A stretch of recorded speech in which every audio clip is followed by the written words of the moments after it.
Bismillahirrahmanirrahim. Assalamualaikum warahmatullahi wabarakatuh. Hamdan syukran lillah, salatan wa salaman ala rasulillah. Asyhadu an la ilaha illallah wa asyhadu anna Muhammadan abduhu wa rasuluh. Allahumma salli ala sayyidina Muhammad wa ala ali sayyidina Muhammad. Subhanaka la ilma lana illa ma 'allamtana innaka antal alimul hakim. Rabbi israh li sadri wa yassir li amri wahlul 'uqdatam min lisani yafqahu qawli. Yang kami hormati dan yang kami muliakan alim ulama, tokoh masyarakat, cerdik pandai, hadirin hadirat yang besar tidak kami panggilkan gelar, yang kecil tak pula kami sebutkan nama. Insyaallah kita ini hamba-hamba yang dimuliakan oleh Allah Subhanahu wa ta'ala. Senantiasa kita bersyukur kehadiran Allah Subhanahu wa ta'ala sampai pada pagi yang Allah berkahi ini. Allahumma barik li ummati fi bukuriha. Ya Allah, berkahi umatku di waktu paginya, kata baginda Rasulullah sallallahu alaihi wasallam, sampai pada subuh yang berkah ini. Allah Subhanahu wa ta'ala masih senantiasa melimpahkan kepada kita begitu banyak rahmat, nikmat dan karunia. Wa in ta'uddu ni'matallahi la tuhsuha. Kalau kita mencoba menghitung-hitung nikmat yang telah diberikan oleh Allah Subhanahu wa ta'ala, la tuhsuha, tak ada di antara kita yang sanggup menghitung nikmat dari Allah Subhanahu wa ta'ala. Tetapi memang Allah Subhanahu wa ta'ala tidak menyuruh kita untuk menghitung-hitung nikmat, apatah lagi membalas nikmat yang telah Allah berikan. Tidak. Yang Allah harapkan hanyalah ketika nikmat itu diberikan, diturunkan oleh Allah Subhanahu wa ta'ala, naik pula rasa syukur kita kepada Allah Subhanahu wa ta'ala. Salawat dan salam kita sampaikan pula kepada manusia termulia yang pernah Allah turunkan ke permukaan bumi, yakni Nabi Allah Muhammad sallallahu alaihi wasallam, dengan mengucapkan Allahumma salli ala sayyidina Muhammad wa ala ali sayyidina Muhammad, dan mengucapkan salam kepada baginda Rasulullah sallallahu alaihi wasallam dengan mengucapkan assalamu alayka ya Rasulullah. Mudah-mudahan dengan seringnya kita mengucapkan ucapan salawat dan salam kepada baginda Rasulullah sallallahu alaihi wasallam, mudah-mudahan di akhirat kelak kita mendapatkan syafaat, dan mudah-mudahan kita ini termasuk kepada pengikut-pengikut beliau yang senantiasa istiqamah dalam mengamalkan ajaran-ajaran yang telah dibawa oleh baginda Rasulullah sallallahu alaihi wasallam. Bapak Ibu hadirin hadirat yang dimuliakan oleh Allah Subhanahu wa taala, kalau kita tengok kalender, pada hari ini kita sudah sampai pada tanggal 5 di bulan Zulhijjah. Zulhijjah adalah bulan yang dimuliakan oleh Allah Subhanahu wa taala dan diagungkan pula oleh baginda Rasulullah sallallahu alaihi wasallam. Ma min ayyam, tidak ada hari, kata Rasulullah sallallahu alaihi wasallam, al-amalu salih fiha ahabbu ila Allah, di mana melakukan amal saleh pada hari itu, min hazihil ayyam, yakni pada hari-hari ini, kata Rasulullah sallallahu alaihi wasallam. Yang dimaksudkan adalah yakni ayyamul asri, yaitu 10 hari di awal bulan Zulhijjah. Bulan Zulhijjah ini termasuk salah satu bulan haram. Inna iddatash syuhur indallahi isna asara sahran min kitabillah. Sesungguhnya Allah Subhanahu wa ta'ala menciptakan hitungan bulan dalam satu tahun, itu ada 12 bulan. Dari 12 bulan ini, apakah sama kedudukannya di hadapan Allah? Tidak. Ada yang Allah angkat, ada yang Allah muliakan. Minha arba'atun hurum, ada 4 bulan mulia. Salasatun mutawaliyat, 3 bulan berturut-turut. Zulqaidah, Zulhijjah, Muharram. Kemudian ada 1 bulan yang jauh sebelum bulan Sya'ban, yaitu bulan Rajab. Pada hari ini Bapak dan Ibu, kita sudah sampai pada bulan Zulhijjah. Maka kata Nabi, tidak ada amal ibadah yang lebih dicintai oleh Allah Subhanahu wa ta'ala daripada melakukan amal ibadah di 10 hari di awal bulan Zulhijjah. Kemudian ada sahabat bertanya kepada Nabi. Apa kata sahabat? Walal jihadu fi sabilillah ya Rasulullah. Walaupun berjihad di jalan Allah ya Rasulullah, apakah tetap lebih utama melakukan amal ibadah di 10 hari di awal bulan Zulhijjah ini? Kita mengetahui orang yang berjihad di jalan Allah, kemudian dia wafat. Ketika dia wafat, dia tak merasakan pedihnya sakratul maut. Padahal sakitnya sakratul maut itu seperti kambing yang dikuliti hidup-hidup, seperti tebasan pedang di tempat yang sama ratusan kali. Itu sakitnya sakratul maut. Tetapi orang yang berjihad di jalan Allah tidak merasakan itu semua. Orang yang meninggal dalam keadaan berjihad di jalan Allah dijamin oleh Allah masuk ke dalam surga. Tetapi apa kata Rasulullah sallallahu alaihi wasallam kepada sahabat yang bertanya, "Walal jihadu fi sabilillah?" Apa kata Rasulullah sallallahu alaihi wasallam? Walal jihadu fi sabilillah. Walaupun mereka berjihad di jalan Allah, tetap melakukan amal ibadah di 10 hari di awal bulan Zulhijjah ini lebih utama, kata Rasulullah sallallahu alaihi wasallam. Hanya ada satu amalan yang bisa mengalahkan amal ibadah di 10 hari di awal bulan Zulhijjah ini. Rajulun, seseorang, kharaja bi nafsihi wa malihi, dia bawa seluruh harta kekayaannya. Ada kebun kelapa sawit dia jual, ada kebun karet dia jual, ada rumah dia jual. Kemudian duit dari penjualan itu, harta kekayaannya itu semuanya dia bawa. Falam yarji dzalika bi syai'. Dia tak kembali, maknanya dia meninggal di medan perang ketika berjihad, zalika bisyai. Kemudian harta kekayaannya semuanya habis. Inilah yang dapat mengalahkan amal ibadah di 10 hari di awal bulan Zulhijjah. Tapi kalau hanya pergi berjihad Bapak dan Ibu, kebunnya masih luas, hartanya masih banyak, rumahnya masih ada, itu tak bisa mengalahkan amal ibadah di 10 hari di awal bulan Zulhijjah ini. Maka ini merupakan nikmat yang luar biasa diberikan oleh Allah Subhanahu wa taala kepada kita sampai ke awal-awal bulan Zulhijjah.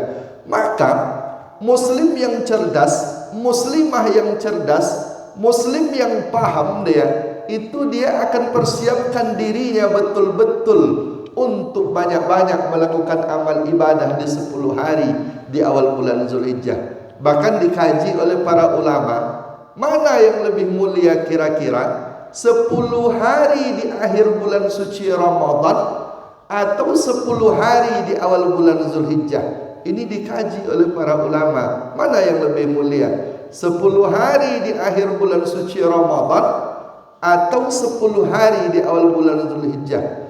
Maka salah seorang ulama namanya Imam Ibnul Qayyim Al-Jauzi menyebutkan pendapatnya, kalau siangnya itu lebih mulia 10 hari di awal bulan Zulhijjah, tapi malamnya itu lebih mulia 10 hari terakhir di bulan suci Ramadan. Maka diajarkanlah oleh para ulama, ketika kita sampai di hari-hari yang mulia yang agung ini, apa amal ibadah yang paling baik yang kita lakukan?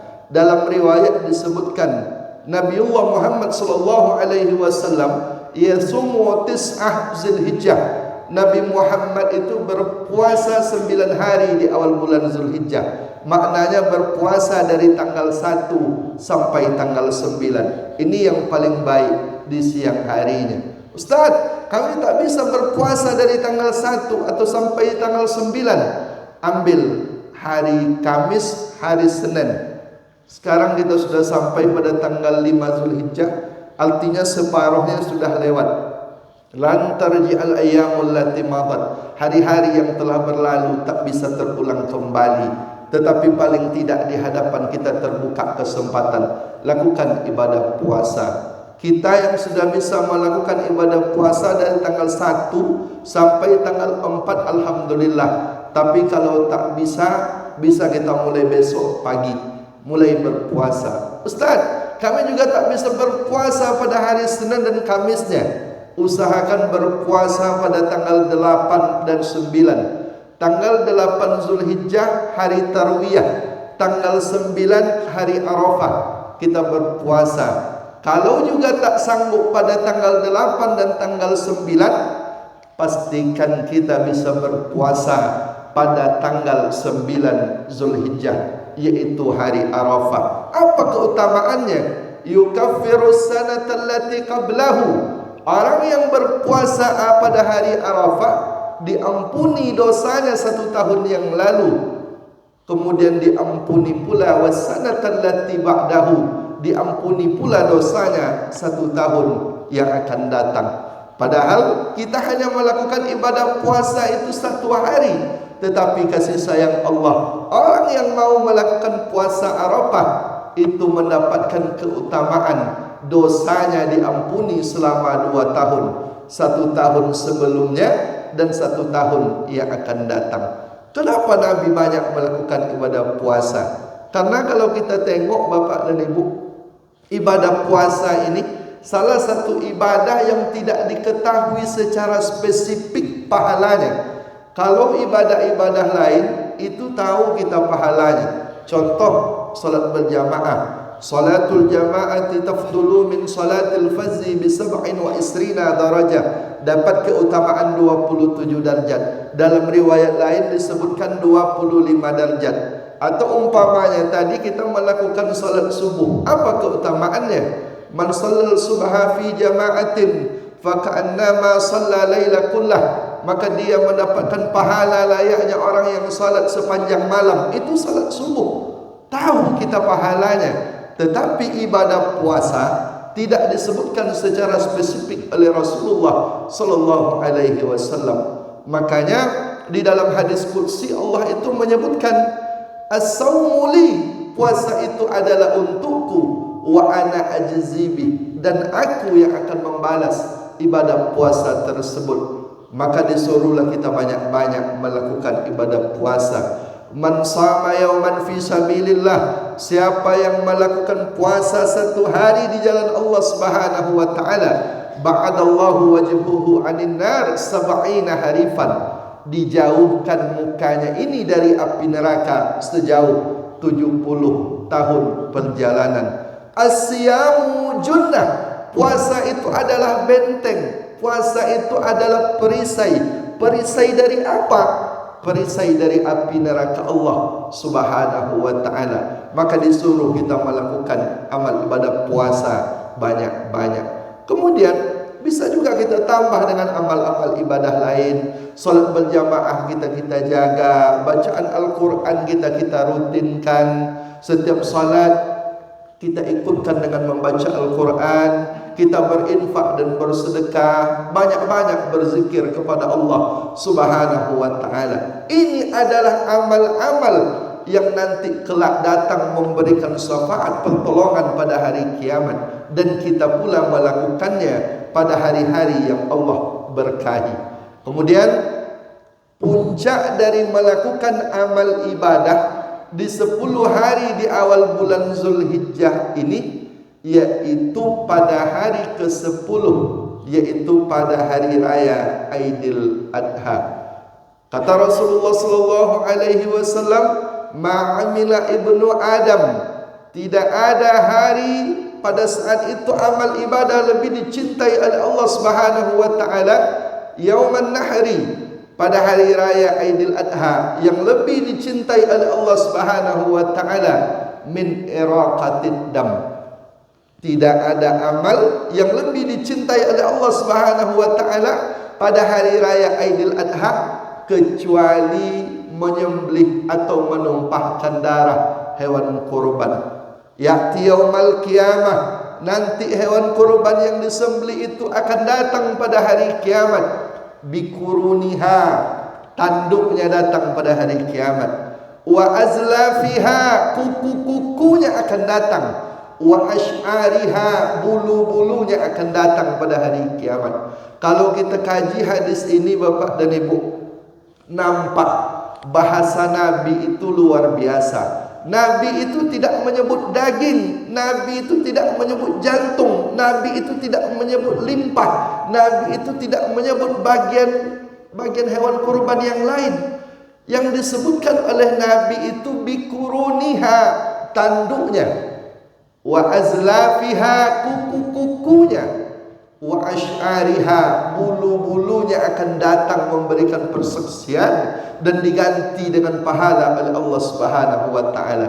Kita semua mengetahui Bapak dan Ibu, tanduk, kuku, bulu itu semuanya terbuang secara sia-sia. Tanduk, bulu, kuku itu tidak dibagikan kepada masyarakat, tidak bisa kita konsumsi. Rupanya yang tidak bisa kita konsumsi sekalipun, yang tidak dibagikan kepada masyarakat itu pun kelak nanti datang memberikan syafaat pertolongan di hadapan Allah Subhanahu wa taala. Kalau tanduk, kalau kuku saja, kalau bulu saja datang memberi pertolongan di hadapan Allah, apatah lagi bagian hewan kurban yang lain yang bisa kita konsumsi.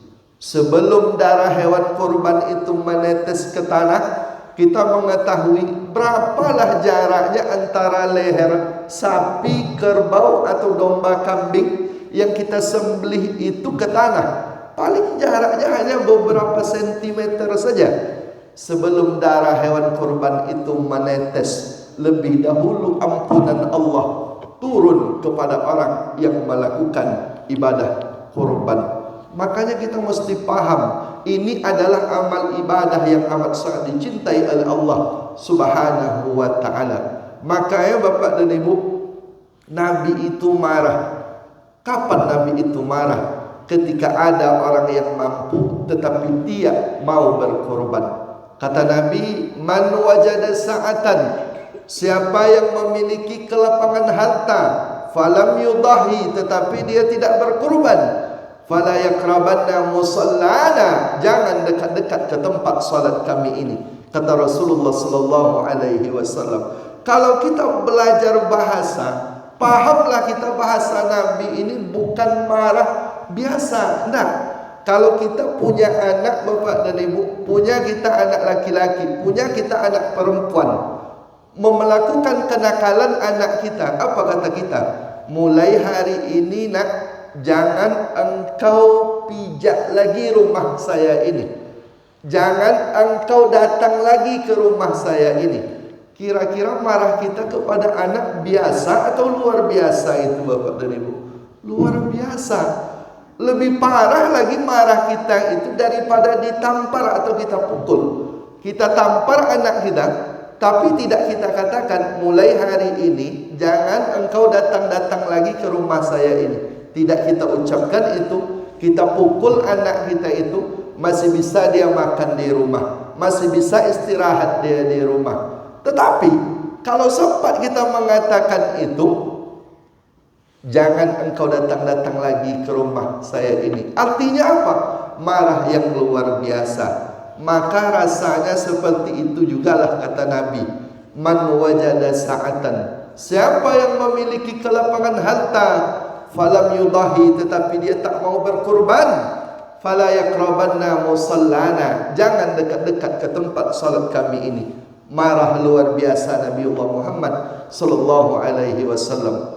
Padahal Nabi itu menyebutkan Bapak dan Ibu, la taghdab, la taghdab, janganlah engkau marah, janganlah engkau marah, janganlah engkau marah. Itu kata Nabi Muhammad sallallahu alaihi wasallam. Ada orang Yahudi berjumpa dengan Nabi. Apa kata orang Yahudi ini? Assalamualaikum ya Rasulullah, matilah engkau ya Rasulullah. Pada saat itu ada istri Nabi Aisyah di samping. Kata Aisyah, waalaikumsalam wa la'nah, engkau pun akan mati juga dan engkau akan dilaknat oleh Allah. Tak sepakat Nabi dengan Aisyah. Ditegur oleh Nabi istrinya. Apa kata Nabi? Mahlan ya Aisyah, innallaha yuhibbu rifqa fil amri kulli, sesungguhnya Allah menyukai orang-orang yang melakukan lemah lembut dalam setiap urusan. Tak marah Nabi. Tetapi ketika ada orang mampu dia, kemudian dia tidak berkorban, fala yakrabanna musallana, jangan dekat-dekat ke tempat salat kami ini. Ketika mendengar hadis ini, banyak sahabat yang ketakutan Bapak dan Ibu. Salah seorang sahabat yang takut namanya Ja'far Datang dia kepada Nabi. Kata Ja'far kepada Nabi, "Ya Rasulullah, bagaimana dengan saya ini ya Rasulullah?" Rupanya Ja'far ketika mendengar hadis itu timbul ketakutannya, timbul kekhawatirannya, tak boleh dekat-dekat ke tempat salat, ke tempat masjid. Dibawalah harta kekayaan oleh Ja'far. Rupanya Ja'far ni bapak dan ibu punya satu-satunya harta kekayaan. Punya Ja'far ini domba 1 ekor. Tidak ada harta lain. Dibawalah domba yang 1 ekor ini kepada Nabi. Bagaimana saya ini ya Rasulullah? Apakah perlu saya ini berkorban? Kalau saya berkorban, harta kekayaan saya habis. Domba saya tak ada lagi. Tapi kalau saya tidak berkorban, apakah saya ini termasuk orang-orang yang tidak boleh datang ke tempat solat kita ini? Kata Ja'far. Apa kata Nabi kepada Ja'far? Kurbankan wahai Ja'far. Disuruh juga Ja'far ini mengorbankan satu-satunya domba yang ia miliki. Pertanyaannya bapak dan ibu yang dimuliakan oleh Allah Subhanahu wa taala, seandainya lah Nabi Muhammad sallallahu alaihi wasallam masih hidup, datang kita kepada Nabi, "Ya Rasulullah, saya punya mobil, saya punya kebun kelapa sawit, saya ada kebun karet, saya ada ruko, saya ada motor. Kira-kira perlu tak saya berkorban?" Kira-kira apa jawaban yang akan diberikan oleh baginda Rasulullah sallallahu alaihi wasallam? Maka ini tamparan keras bagi kita. Maka Bapak dan Ibu, ibadah kurban ini tidak ditengok dari kemampuan, tidak, tapi ditengok dari keinginan. Ibadah kurban itu tidak ditengok dari kemampuan, tetapi dinilai ditengok dari keinginan. Apa sebab? Banyak nampak secara zahir mata pandangan kita orang yang kelihatannya mampu, punya materi, cukup rasanya dia, mudah bagi dia rasanya untuk berkorban, tetapi tak ikut dia korban. Acuh tak acuh saja dia ketika datang perintah korban. Tetapi di sisi yang lain, nampak juga kita banyak juga contohnya. Nenek kita, datuk kita itu nampaknya dia miskin, susah hidupnya, tetapi korban yang 1 tahun sekali itu tak pernah dia tinggalkan. Maka kami teringat nenek-nenek kita dahulu bapak dan ibu, apa pekerjaannya? Ditanamnya lah sayur kangkung, ditanamnya singkong, ditanamnya pisang, ditanamnya sayur bayam, kemudian dia bawa ke pasar. Apa yang dia bawa ke pasar? Dibawanya pisang 2 sisir, dibawanya jagung beberapa buah, dibawanya sayur bayam, sayur kangkung. Pergilah nenek ini ke pasar, berjualanlah nenek ini. Cuma itu saja yang dia jual, tetapi untuk berkurban yang 1 kali 1 tahun, tak pernah nenek ini meninggalkan. Dulu nenek-nenek kita di kampung masih bisa dia menyisihkan sebagian uang, sebagian hasil jualan dia itu untuk apa? Untuk melakukan ibadah kurban. Maka ini menjadi fenomena. Sementara di sisi yang lain, banyak juga di antara kita, mohon maaf, ada yang untuk hisab hembus, berapa duit yang dikeluarkan? Paling tak 30.000 sehari semalam. Untuk hisab hembus saja 30.000 sehari semalam. 30.000 sehari semalam dikali 30 hari, 900.000. 900.000 dikali 12 bulan, 10.800.000. Untuk hisab hembus 10.800.000 ada duitnya Pak Bu. Tetapi untuk kurban yang tak sampai 3 juta rupiah, yang kalau kita bagi-bagi itu 3 juta itu sekitar 8.000 1 hari, tak ada duitnya. Untuk cicilan motor NMAX 1.400.000 sebulan ada duitnya. Untuk cicilan handphone iPhone 15 Pro Max 1.500.000 ada duitnya. Tetapi giliran datang perintah kurban, tak ada duit. Maka inilah menjadi pelajaran penting bagi kita Bapak dan Ibu. Makanya kalau kita tengok bagaimana cara kita menyambut hari raya Aidil Fitri dengan cara kita menyambut hari raya Aidil Adha, itu nanti akan nampak perbedaan yang begitu amat sangat jauh. Ketika datang hari raya Aidil Fitri, banyak di antara kita ini yang berubah mendadak menjadi orang kaya. Kenapa kita ini disebut menjadi orang kaya? Untuk membeli pakaian baru, anak, istri, keluarga yang lain, berapa juta uang yang kita keluarkan. Untuk membeli kue, membeli makanan, berapa duit yang kita keluarkan. Kemudian kita bagikan THR untuk sanak famili, handai taulan tetangga masyarakat. Sanggup kita. Pulang kampung kita keluarkan uang yang tidak sedikit. Mendadak di antara kita banyak menjadi orang kaya. Padahal definisi hari raya itu tidak dengan memakai pakaian baru, tidak dengan membeli kue yang banyak, tidak dengan bagi-bagikan THR. Nah, kata Imam Ibn Rajab Al-Hambali, makna hari raya itu apa? Laisal id liman labisal jadid. Bukanlah hari raya bagi orang-orang yang memakai pakaian baru. Innamal id, sesungguhnya hari raya liman ta'atuhu wa taqwahu tazid. Hari raya itu adalah di mana keimanan, ketakwaan kita, ketaatan kita kepada Allah itu naik, bertambah. Itu yang disebut hari raya.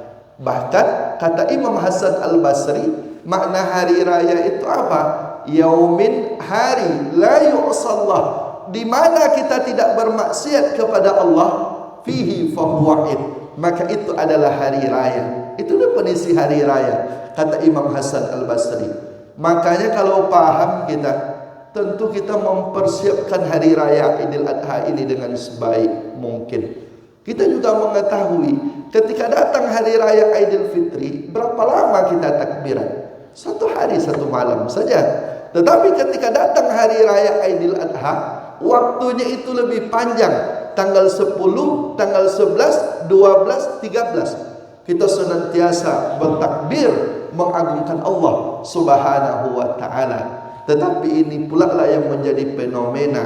Banyak di antara kita yang kaya dia ketika dia merayakan hari raya Aidil Fitri, tapi sampai hari raya Aidil Adha, banyak juga orang yang kaya pada hari raya Aidil Fitri tadi mendadak menjadi orang miskin. Apa sebab?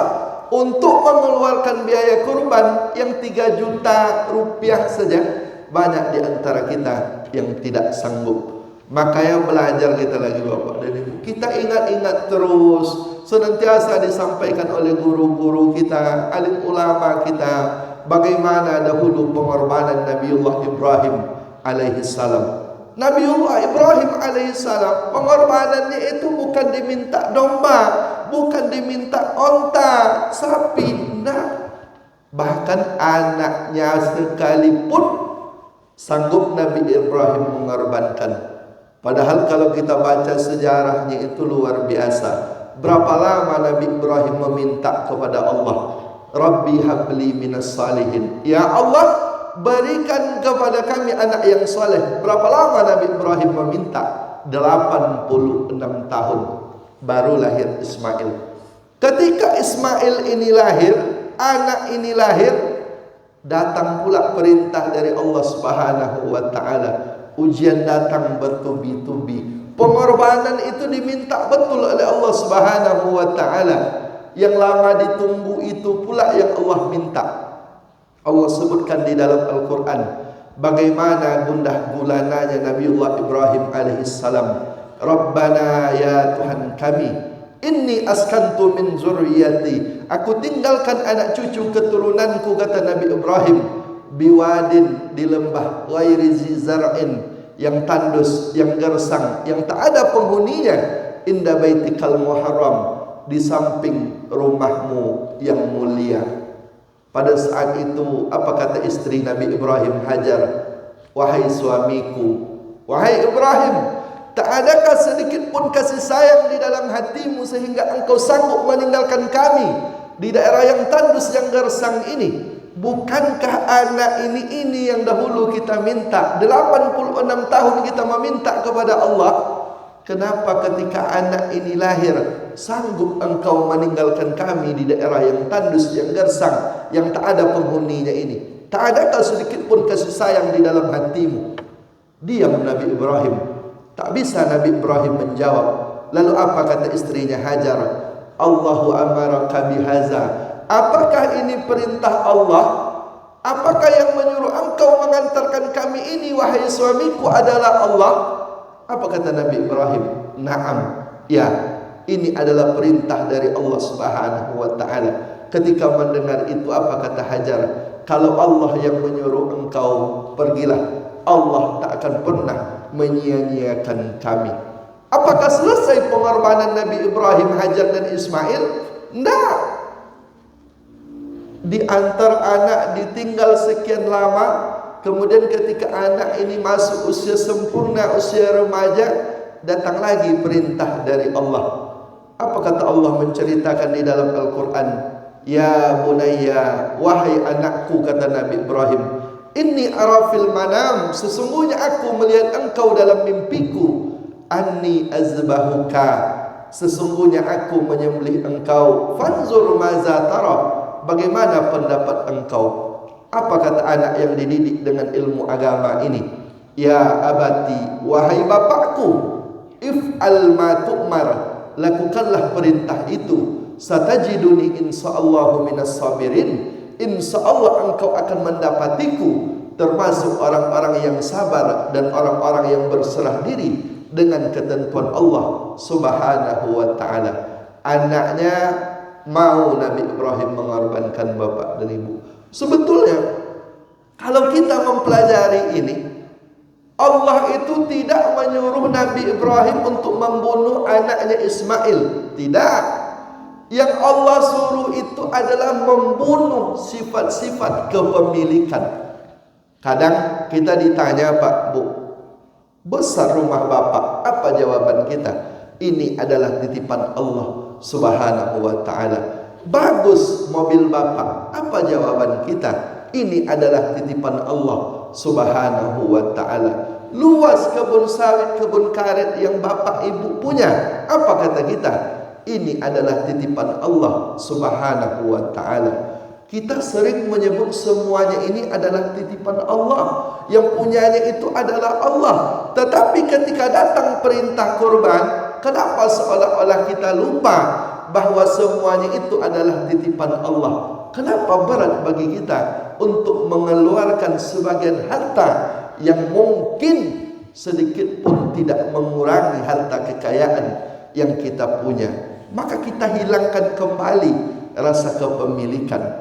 Dan ketika kita melakukan ibadah kurban, harta kekayaan kita itu Allah janjikan tidak akan berkurang. Akan Allah ganti dengan nilai yang lebih banyak dan dengan cara yang lebih baik. Mudah bagi Allah Subhanahu wa ta'ala. Maka ini menjadi pelajaran penting Nabi Ibrahim. Bahkan Bapak dan Ibu, dalam salah satu kitab Mishkatul Anwar disebutkan, bukan hadis Nabi, tapi sebagai motivasi rasanya tak salah juga kita menyebut. Nabi Ibrahim itu diceritakan pernah berkorban 1000 ekor domba.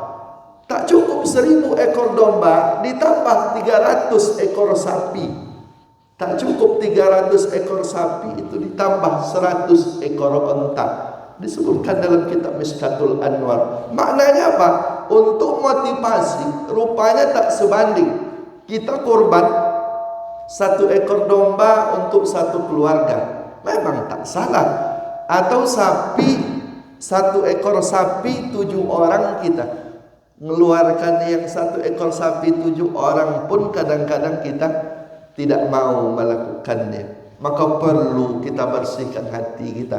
Kalau kita tak mau melakukan ibadah kurban, mungkin ada yang salah, ada yang tak beres di hati kita. Maka kita bersihkan. Terbuka kesempatan kita lakukan amal ibadah yang agung ini.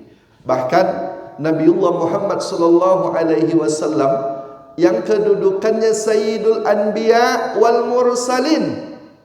Nabi itu penghulu para nabi dan para rasul. Ketika haji wada, berapa kurban Nabi?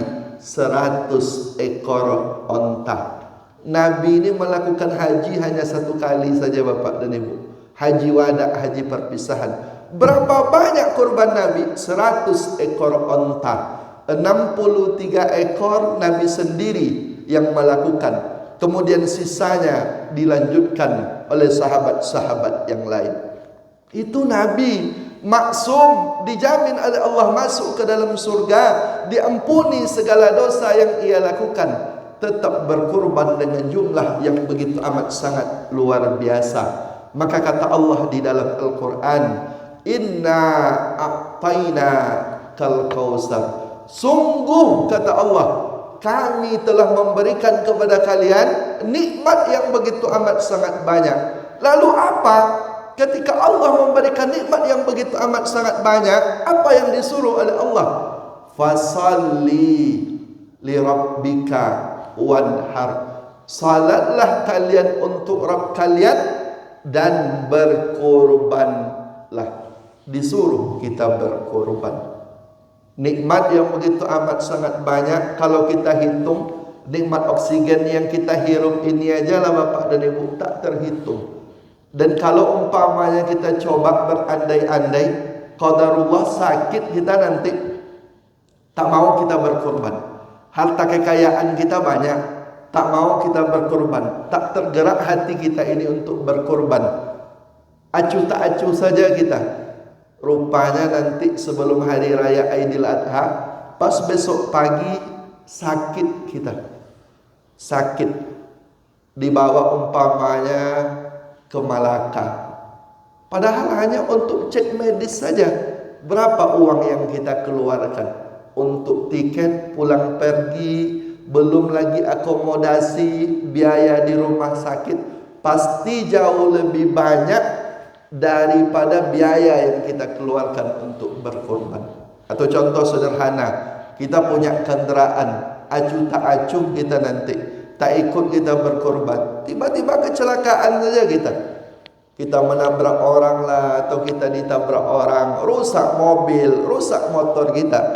Bisa jadi uang yang kita keluarkan itu jauh lebih banyak daripada biaya kurban yang kita keluarkan. Tapi jangan pula nanti ada bapak tu, ada ibu tu tak ikut dia kurban, kemudian sakit, jangan dikatakan pula bapak ni ibu ni gara-gara tak berkorban lah bapak dan ibu ni sakit. Jangan. Artinya apa? Ini untuk memuhasabah. Karena Allah menyebutkan inna a'tayna kal kausar, sungguh nikmat kami itu begitu amat sangat banyak, kata Allah Subhanahu wa taala. Fasalli, dan salatlah, wanhar, dan sembelihlah hewan korban. Maka ini menjadi pelajaran penting bagi kita. Tapi kalau memang tak sanggup kita bapak dan ibu berkorban pada tahun ini, paling tidak isi hari-hari kita dengan banyak-banyak melakukan amal ibadah. Ya Allah, pada tahun ini memang tak sanggup kami melakukan ibadah korban. Mudahkan kami untuk berkorban pada tahun yang akan datang. Isi dengan banyak-banyak melakukan amal ibadah kepada Allah Subhanahu wa taala. Ketika kita tidak berkorban, apakah rugi Allah Subhanahu wa taala? Tidak. Kalau umpamanya bapak dan ibu tidak ada di antara umat manusia ini yang berkorban, sedikit pun kekuasaan Allah itu tak akan berkurang. Atau sebaliknya, semua kita persembahkan hewan kurban yang paling baik, apakah bertambah kekuasaan Allah? Tidak juga. Tak ada untungnya bagi Allah Subhanahu wa taala. La yanalallahu luhumuha, darahnya itu tak sampai kepada Allah. Wala dima'uha, dagingnya tak sampai kepada Allah. Walakin yanaluhu taqwa minkum, yang sampai kepada Allah Subhanahu wa taala itu apa? Ketakwaan. Maka berkorbanlah kita. Saya tetap tak mau berkorban Ustaz. Tak apa-apa.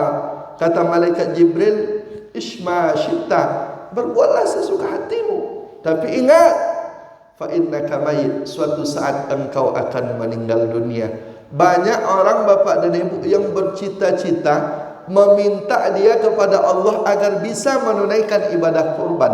Jauh-jauh hari sudah diniatkannya, ya Allah, mudahkan saya untuk berkurban. Tetapi kita acuh tak acuh kita.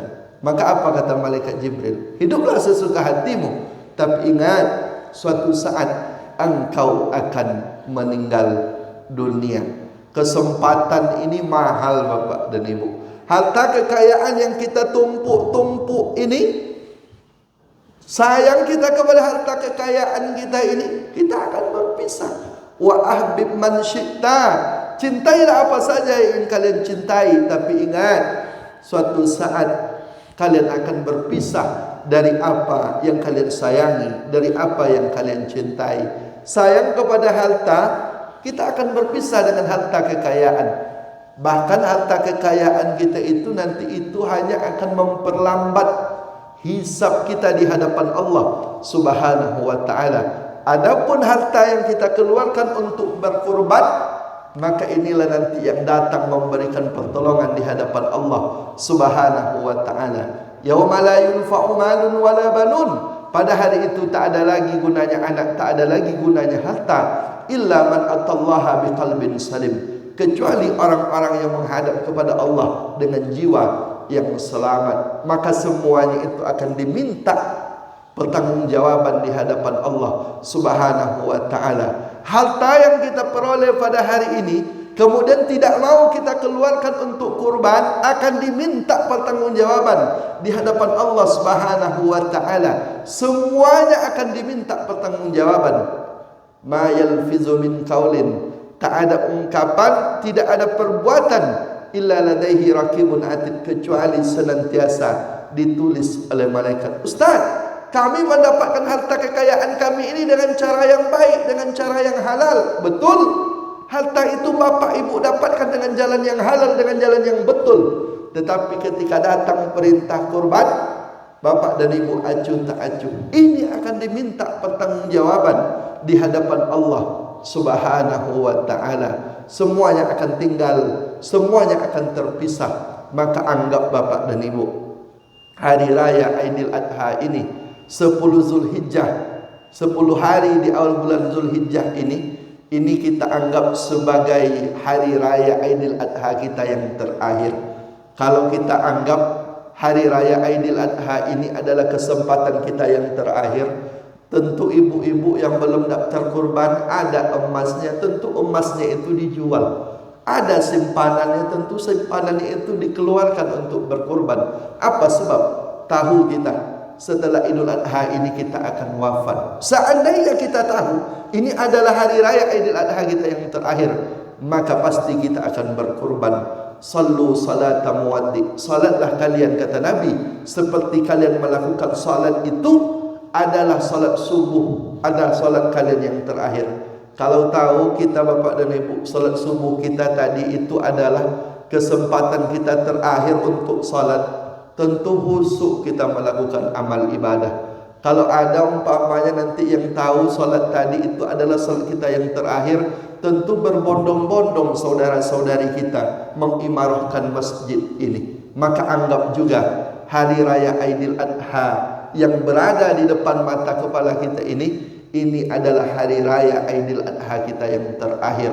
Tak ada jaminan kita sampai pada hari raya Aidil Adha pada tahun yang akan datang. Jangankan untuk hari raya Aidil Adha yang akan datang, hari raya Aidil Adha tahun ini pun tidak ada jaminannya kita akan diberikan nikmat sampai oleh Allah Subhanahu wa ta'ala. Maka kita berdoa kepada Allah, ya Allah, mudahkan kami untuk banyak melakukan amal ibadah, dan mudah-mudahan bisa pula hendaknya kami melakukan ibadah kurban pada tahun ini dan pada tahun-tahun yang akan datang. Mungkin ini yang dapat kami sampaikan. Banyak tutur kata kami yang tidak tepat, kata-kata kami yang salah, kata-kata kami yang menyinggung perasaan, kami mohon maaf yang sebesar-besarnya. Yang benar datangnya dari Allah, yang salah datangnya dari hamba Allah yang dhaif. Wabillahi taufiq wal hidayah. Assalamualaikum warahmatullahi wabarakatuh.